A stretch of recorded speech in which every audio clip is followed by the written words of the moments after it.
Well, researchers tell us that everybody lies at work. Yes, everyone. Some studies, in fact, find that we tell 2 to 3 lies in a 10-minute conversation at work. And to help show us how to spot these lies and maybe how to disguise your lies a little bit better, we have our career expert, Kim McNicholas, here, along with body language expert, Dr. Carol Goman. And welcome to both of you. I'm glad you made it in through the rain. Yes, Thanks a lot for that. And Kim, I have to assume that the lies that we're talking about are just little white lies, right? Yeah, the real minor ones. For example, let's say a boss actually says to an employee or asks an employee, hey, you know, do you like my new haircut? Well, what are you going to say? What is the employee going to say? Exactly. Yeah, I hate your new do. Right. I mean, that's pretty much setting up the employee for a lie. Yeah. And I would argue that most people really don't want to lie. They lie, and I might be, you know, just giving the world the benefit of the doubt. But I think they do it more for self-preservation and for acceptance. Right. I think you're right. And, you know, we really don't like to lie, most of us.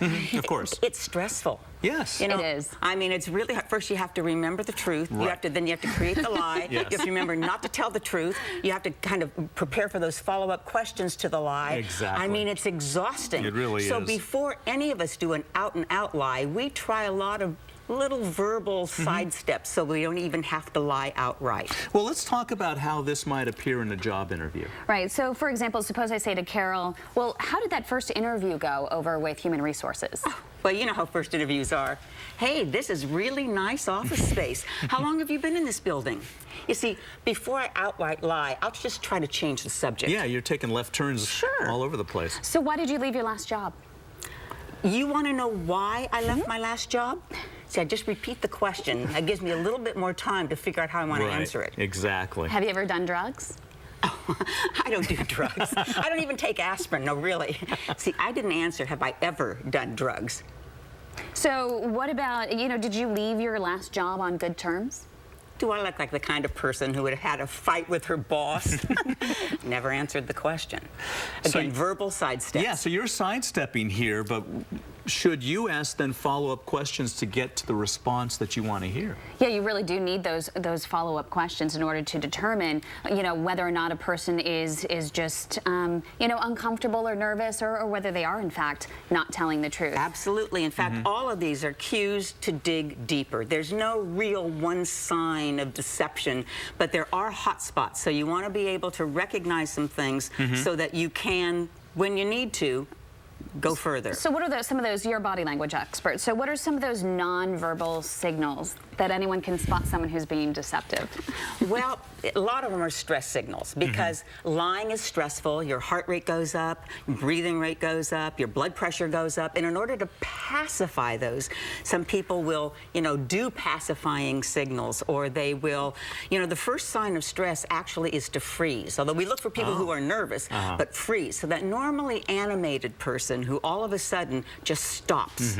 That's a signal that something's happened. That's a hot spot right there. Okay. What about with the eyes? Because you were saying the last time that you were on that you can't always spot a liar with their eyes. Yeah, that's that big myth that liars can't look in the eye. Yeah, they always say, look me in the eye and say that. That's right. Yeah. And so they do. And they get away with it. Exactly. Yeah.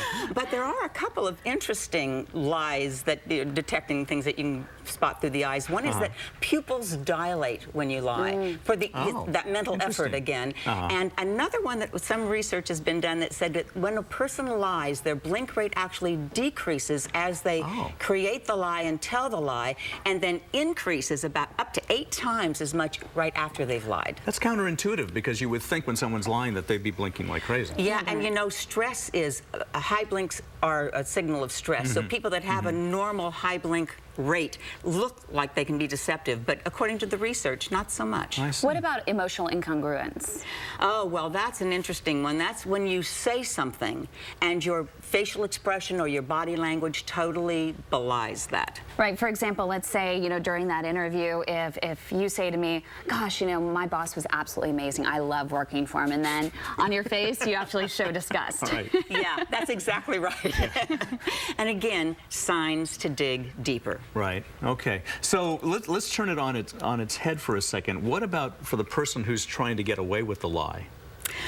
Yeah, well, the first thing to do, of course, is to look people in the eyes. Because that, Yeah. even though it's incorrect, it's the most widely held myth about Okay. lies. Okay. So you want to maintain eye contact, particularly when you're saying something really important, like, I am absolutely right for this job. Yeah. And the second thing is you want to control your stress, because stress signals are the things that people really notice. So you want to take deep breaths before you get into that room. Maybe that power pose that we did last week. Superwoman. Right. Yeah, I remember Before that. you go into the room, so that it lowers your stress hormones and increases your confidence.